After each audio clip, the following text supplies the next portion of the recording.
In just 12 minutes of live television, Jeanine Pirro went from Fox News' most feared interviewer to a viral meme that destroyed her career, all because she underestimated what happens when a prosecutor meets a TV pundit in combat. What started as a routine political ambush became the most spectacular on-air meltdown in cable news history, watched by 8 million viewers who witnessed the exact moment when 15 years of television dominance crumbled in real time. Stay with us. This is a story worth every second of your time. The Fox News headquarters on 6th Avenue in Manhattan buzzed with anticipation on the morning of October 15th. Studio B, home to Justice with Judge Jeanine, was being prepared for what producers were calling the interview of the year. The lighting was perfect, the cameras positioned for maximum dramatic effect, and Judge Jeanine Pirro sat in her anchor chair, reviewing her notes with the focused intensity of a predator preparing for the kill. At 71 years old, Jeanine Pirro had built her television career on being the most aggressive, uncompromising interviewer in cable news. Her show consistently ranked in the top 3 for Saturday night viewership, drawing an average of 2.8 million viewers who tuned in specifically to watch her demolish politicians, activists, and anyone else who dared to challenge conservative orthodoxy. Her technique was legendary in television circles. She would invite guests onto her show under the pretense of a fair interview, then unleash a barrage of accusations, interruptions, and personal attacks designed to make them look foolish and unprepared. She spoke faster than most people could think, asked compound questions that were impossible to answer coherently, and used her background as a former prosecutor to create an atmosphere of intimidation that few guests could navigate successfully.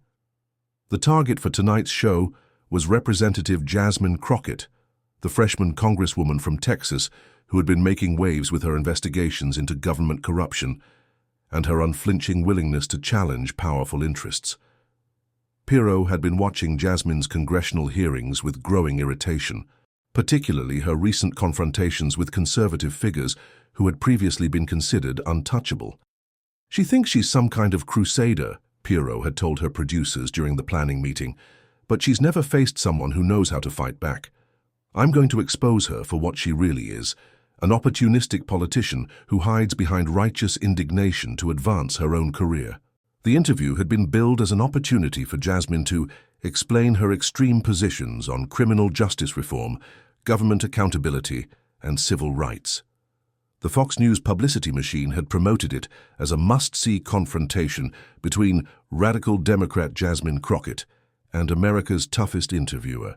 What Pirro didn't know was that Jasmine Crockett had been preparing for this interview for weeks, not with talking points or media training, but with the same methodical approach she had used as a prosecutor to dismantle hostile witnesses and expose lies under cross-examination. She understood that appearing on Jeanine Pirro's show wasn't an interview, it was warfare, and she intended to win. The green room at Fox News was deliberately intimidating, designed to make guests nervous before they appeared on air. The walls were lined with photos of conservative luminaries and former presidents. The furniture was expensive but uncomfortable, and the atmosphere was cold and unwelcoming. Most first-time guests found the environment unsettling, which was exactly the point. But Jasmine Crockett sat calmly in the leather chair, reviewing her own notes with the same composure she had shown in hundreds of courtrooms. She wore a navy blue blazer over a white blouse, her natural hair styled in elegant locks, and her expression showed no sign of nervousness or uncertainty. If anything, she looked like someone who was looking forward to the confrontation. Justice with Judge Jeanine opened with its typical bombastic introduction, dramatic music, sweeping camera movements, and Pirro striding onto the set with the confident swagger that had become her trademark. She looked directly into the camera with the intense stare that had intimidated countless guests over the years. "Good evening, I'm Jeanine Pirro, and tonight we're going to have a frank conversation with someone who claims to represent justice, but seems more interested in dividing America than protecting it.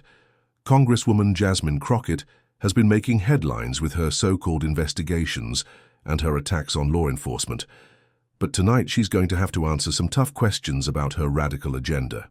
The introduction was vintage Pirro, loaded with assumptions, inflammatory language, and premises designed to put the guest on the defensive before they even appeared on screen. It was a technique that had worked hundreds of times before, framing the conversation in a way that made it almost impossible for guests to control the narrative. But when the camera switched to show Jasmine Crockett sitting across from Pirro, something was different. Instead of looking nervous or defensive, Jasmine appeared completely relaxed, even slightly amused.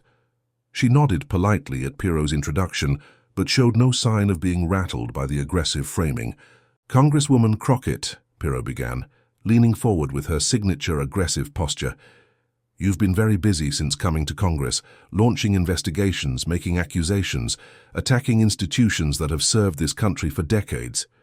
Some would say you're more interested in grandstanding than governing. How do you respond to that?" It was a classic Pirro opening, a question that contained multiple accusations and was designed to force the guest into a defensive response. Most politicians would have tried to address each component of the attack, stumbling over themselves to deny the characterizations while failing to present a coherent response. Jasmine's response was different. She smiled slightly, paused for exactly 2 seconds, long enough to show she wasn't rattled, but not long enough to appear hesitant, and then spoke with the calm authority of someone who had faced much tougher opponents than a television host. "Judge Pirro, I appreciate the dramatic introduction, but I think your viewers deserve better than political theater. They deserve facts. So let's start with some facts about what I've actually been doing in Congress, shall we?" The response immediately shifted the dynamic of the interview. Instead of responding defensively to Pirro's accusations, Jasmine had calmly rejected the premise of the question and established her own framework for the conversation. It was a prosecutor's move, taking control of the courtroom from the opening statement. Pirro's eyes narrowed slightly, a tell that regular viewers would recognize as a sign that she was annoyed at not getting the reaction she expected. But she pressed forward with her planned attack, speaking faster and more aggressively. "Facts? Let's talk about facts. Fact: you've launched investigations targeting conservative justices.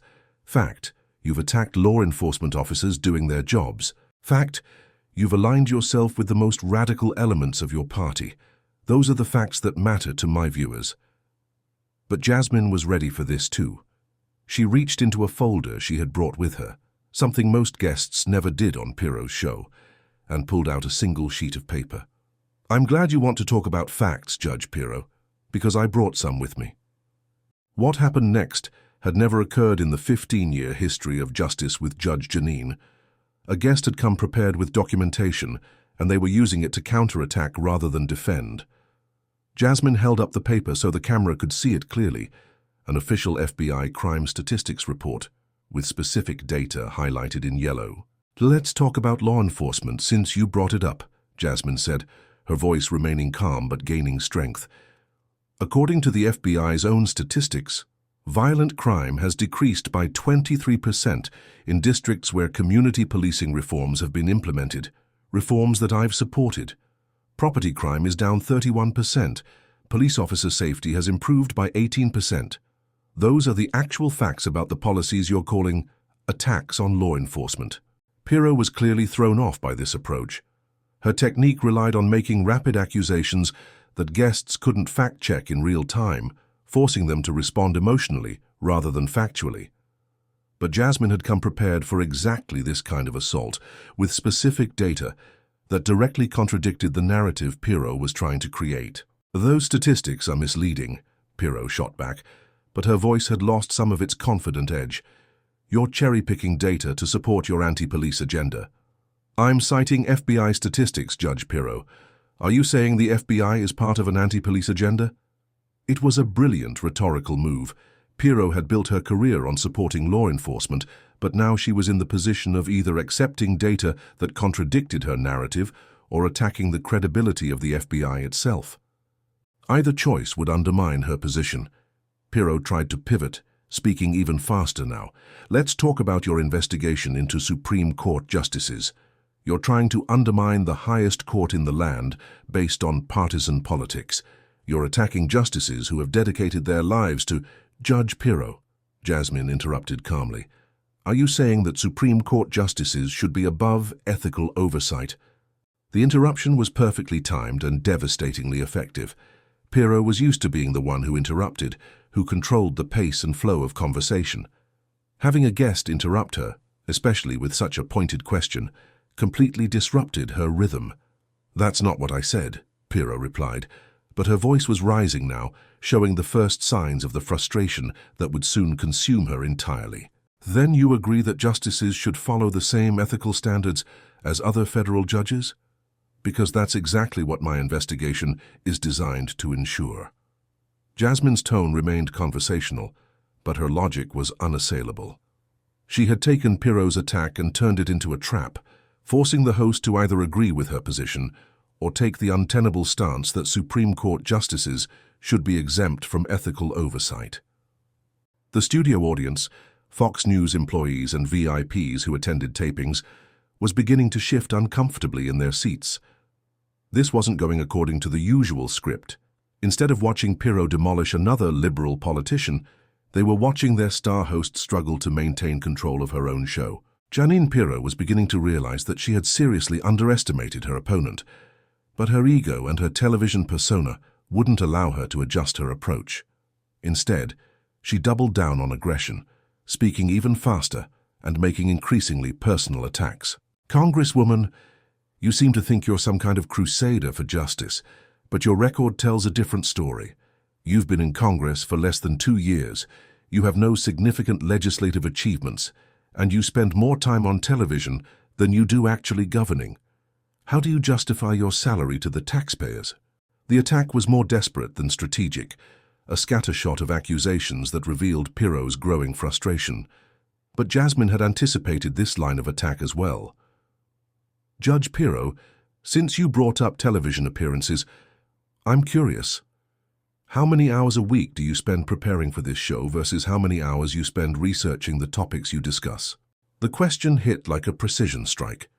Everyone in the studio knew that Pirro's show relied heavily on producers and researchers to provide her with talking points, while she spent most of her time on wardrobe, makeup, and performance coaching.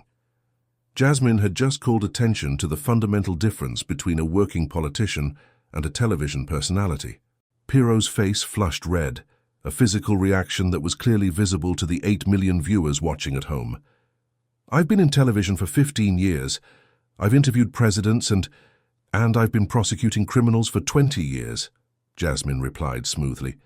"Which experience do you think is more relevant to investigating government corruption?" The studio fell silent. Even the cameramen and producers, who had seen hundreds of contentious interviews, could sense that something unprecedented was happening. Pirro was losing control of her own show, and everyone could see it. But instead of recognizing the danger and trying to regain her composure, Pirro made the fatal mistake that would define the rest of the interview.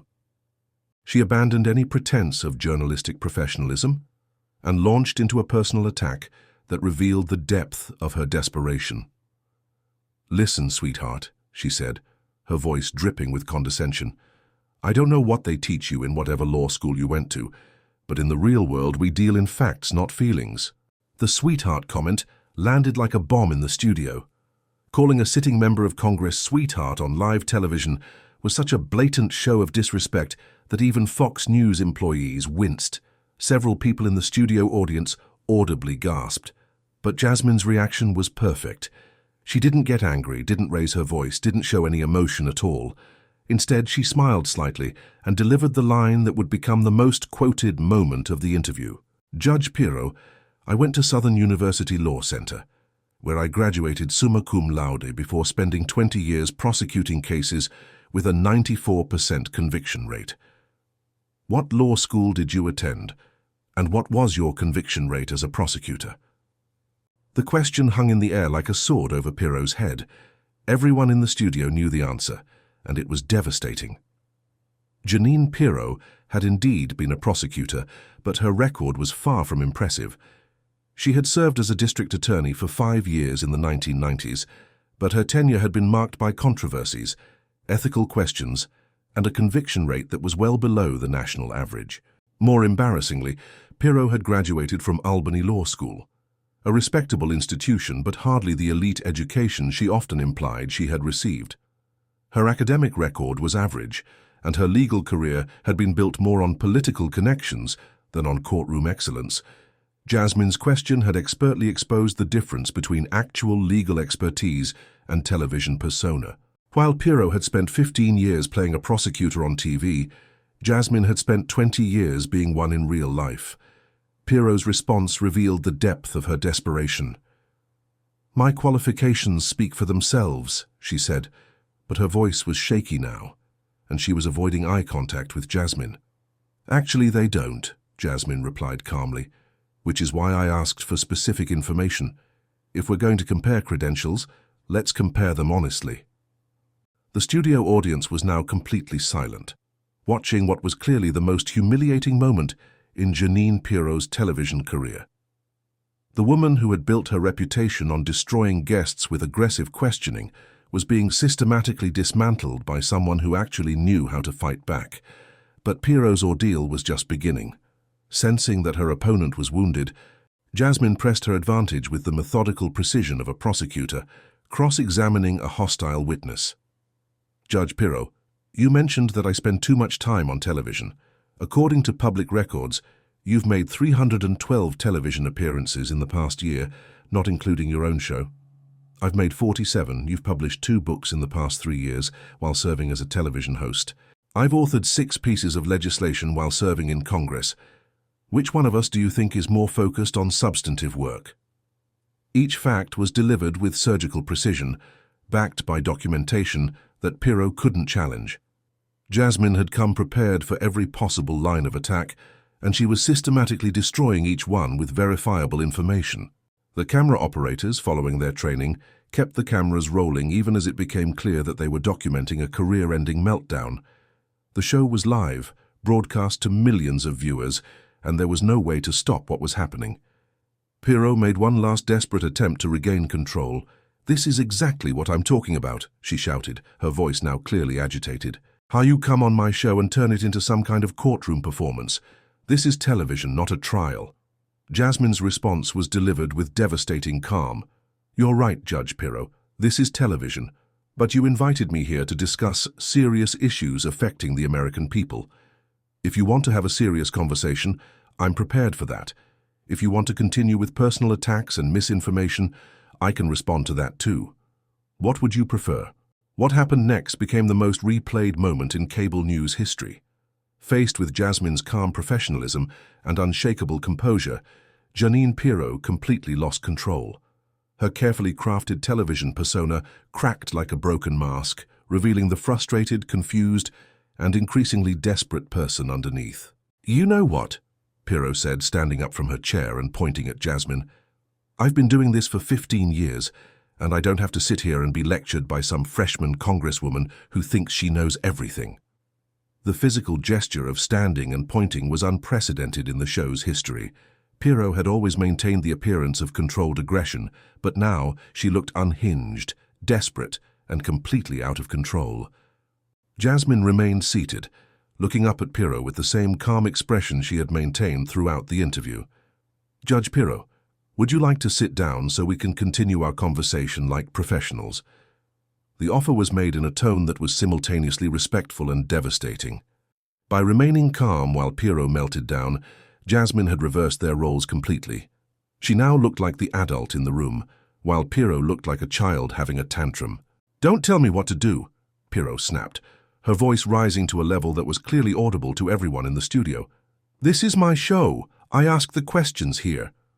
Several members of the studio audience were now recording the meltdown with their phones. Despite Fox News policies prohibiting such recording, they understood that they were witnessing television history, and they wanted to document it. Jasmine's response was perfect in its simplicity. "You're absolutely right. This is your show, so why don't you ask me a question?" The challenge was simple, direct, and impossible for Pirro to refuse, without looking even more foolish. But by this point, Pirro was so rattled that she couldn't formulate a coherent question. She stood there for several seconds, opening and closing her mouth, clearly struggling to find words. Finally, she sat back down, but the damage was done. The rest of the interview proceeded with Pirro asking increasingly desperate questions, while Jasmine calmly provided factual responses that made the host look even more unprepared and unprofessional. Within minutes of the interview ending, clips began appearing on social media. The sweetheart comment, Pirro's standing and pointing moment, and Jasmine's calm responses were being shared across every platform. The hashtag #Pirro Meltdown began trending within an hour, and by the next morning it was the #1 topic on Twitter worldwide.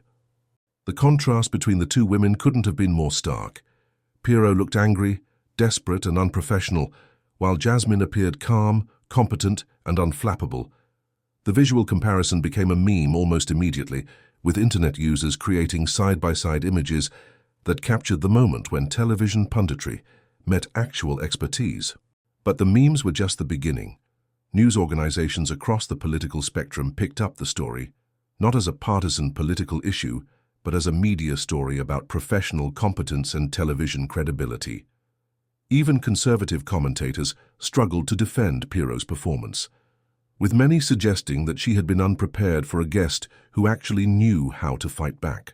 The New York Times ran a media analysis piece titled, "When Reality TV Meets Reality, the Pirro-Crockett Interview." The Washington Post published an op-ed called "The End of Ambush Journalism." CNN devoted an entire segment to analyzing the interview as a case study in media ethics and professionalism. But perhaps most damaging of all were the reactions from Pirro's own colleagues at Fox News. Several hosts and contributors, speaking on background to media reporters, expressed embarrassment about the interview and concern about how it reflected on the network's credibility. "She looked like an amateur, going up against a professional," one Fox News personality told Politico. "It was painful to watch, and it made all of us look bad by association." The Fox News executives were in full crisis mode within 24 hours of the interview. The network had built its brand on the idea that its hosts were tough, professional questioners who could hold any politician accountable. The Pirro-Crockett interview had shattered that image, showing one of their star hosts being completely outclassed by a guest. The ratings numbers were mixed but concerning. While the interview had drawn massive viewership, over 8 million people had watched live, making it one of the most watched cable news programs of the year, the demographic breakdown was troubling. A significant portion of the audience had been hate-watching, tuning in to see Pirro's meltdown, rather than to watch serious political discussion. More problematically, the interview had become a recruitment tool for Jasmine Crockett and the positions she represented. Young viewers, in particular, had been impressed by her composure and competence, and many were sharing clips of her responses as examples of effective political communication. Fox News found itself in the unprecedented position of having one of their own shows become an advertisement for the very politicians they were supposed to be opposing. The network's brand was built on the idea that they could expose liberal politicians as unprepared and radical, but Jasmine had turned that formula completely on its head. Within a week of the interview, 3 major advertisers had pulled their spots from Justice with Judge Jeanine, citing concerns about the show's professional standards. While the network publicly dismissed the advertiser defections as temporary, executives privately acknowledged that the Pirro brand had been severely damaged. The final blow came when a leaked internal memo revealed that Fox News executives were actively discussing whether to renew Pirro's contract, which was set to expire at the end of the year. The memo, obtained by CNN, showed that network leadership was concerned about Pirro's ability to maintain credibility with viewers after the Crockett interview.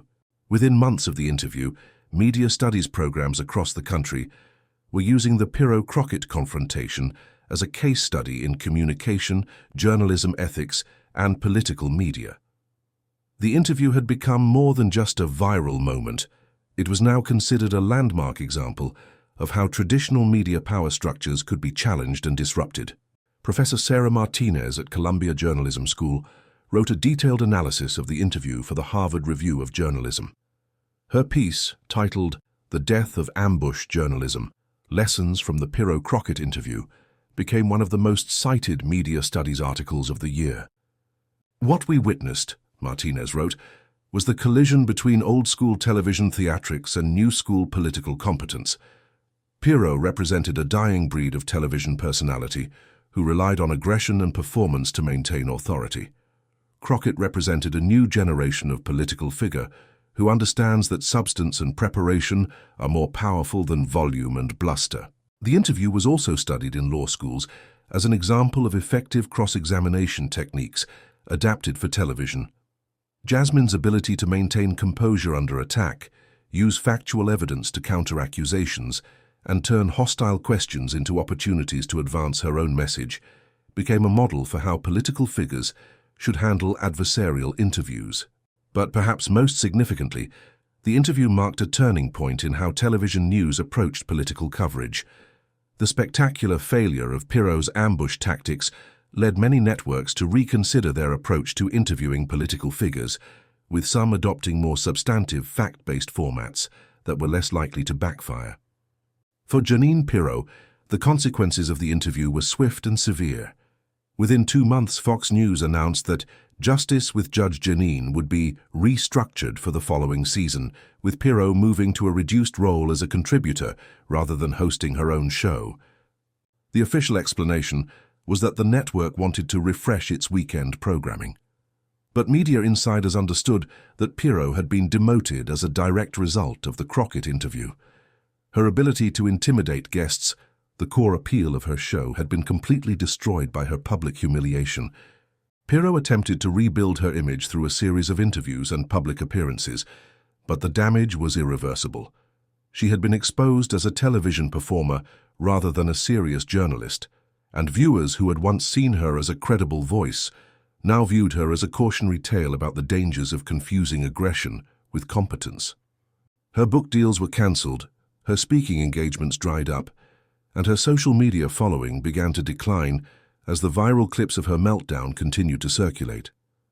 The woman who had built her career on destroying other people's reputations had seen her own career destroyed in 12 minutes of live television. For Jasmine Crockett, the interview had the opposite effect.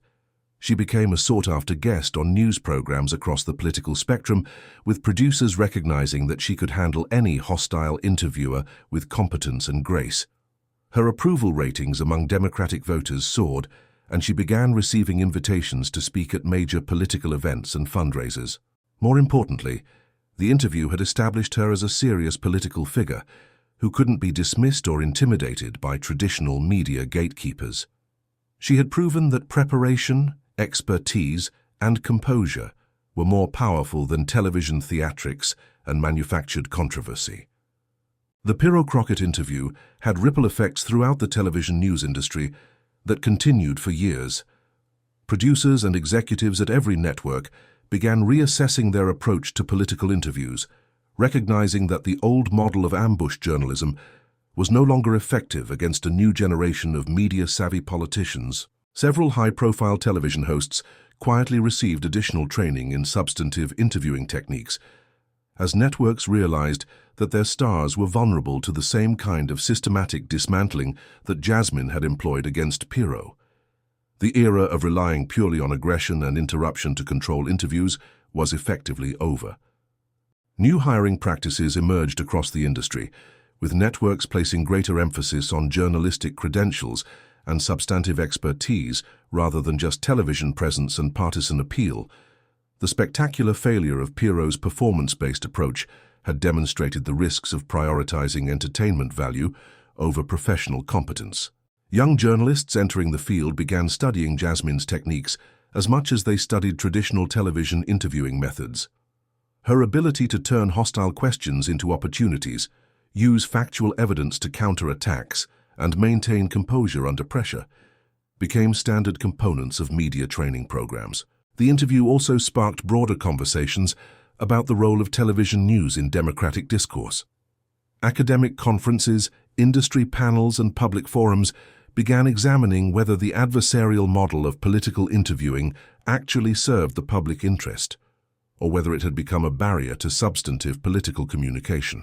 Beyond its impact on the television industry, the Pirro-Crockett interview became a cultural touchstone that reflected broader changes in American society.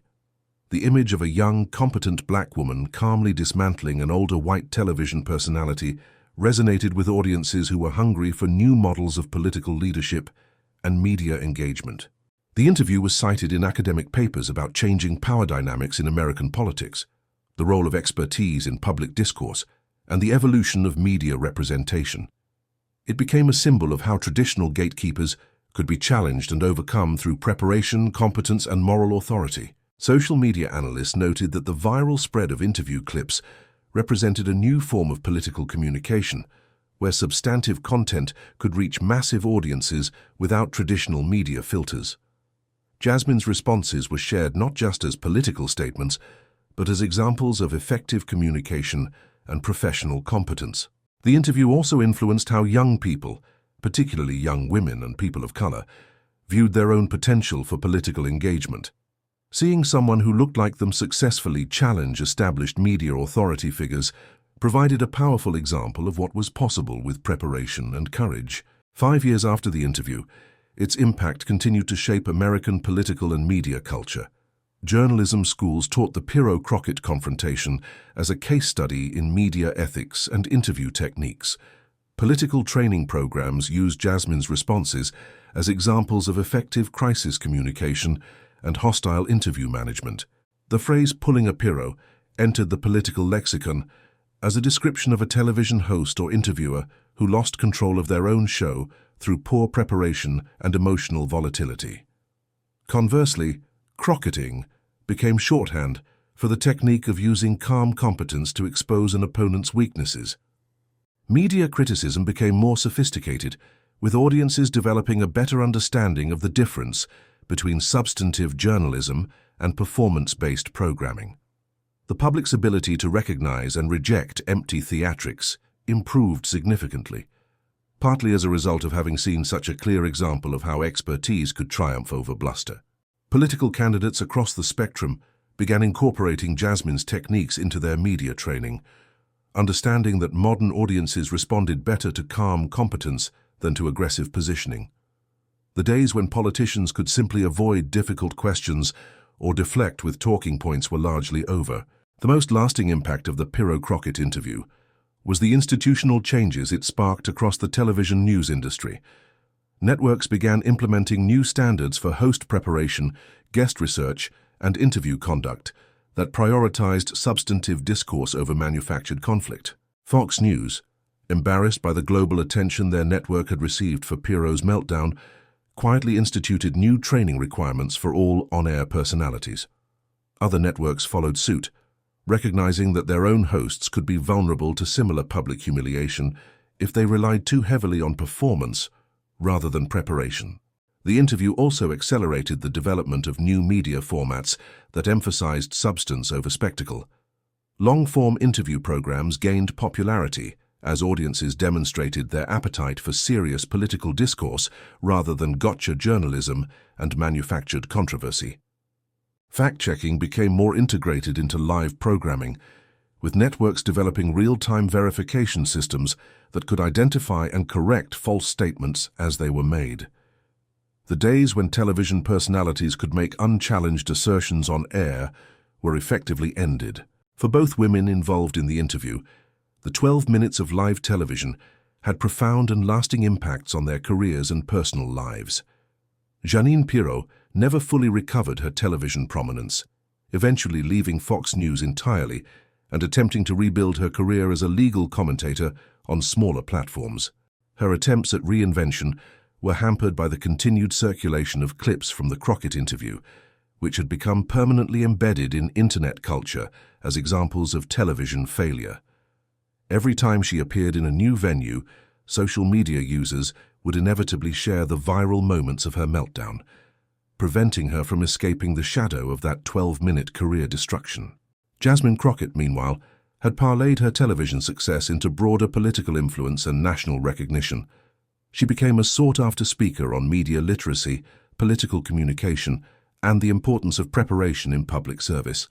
Her techniques were studied and emulated by political figures across the ideological spectrum.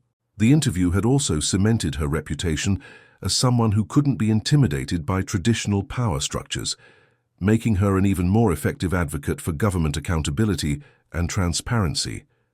Her ability to remain calm under attack while systematically dismantling opposition arguments became a model for effective political advocacy.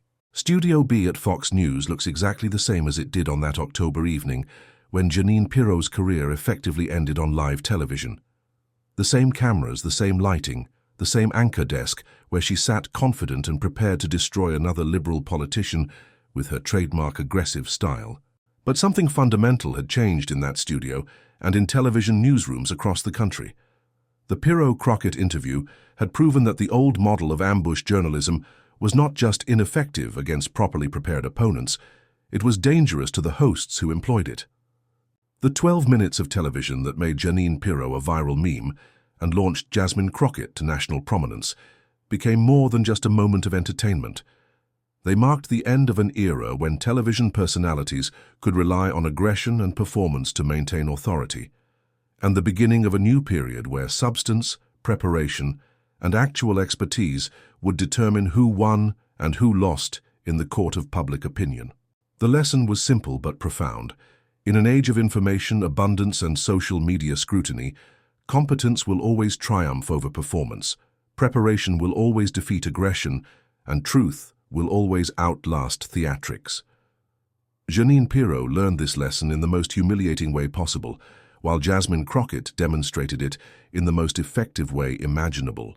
The interview became a watershed moment in American media culture, proving that the power dynamics that had dominated television for decades could be challenged and overthrown by anyone with sufficient preparation, moral authority, and the courage to speak truth to power. In the end, the most feared interviewer in cable news had been destroyed not by superior aggression or better performance, but by someone who simply knew more, prepared better, and refused to be intimidated by the artificial authority of television celebrity. Sometimes 12 minutes is all it takes to change everything. Thank you for watching until this moment and for standing with us on this journey for justice. Your support means everything. Like, subscribe, and turn on notifications so you never miss what's next. And we'd love to hear your thoughts. Leave a comment below and let us know what moved you most in this story. Together our voices make a difference.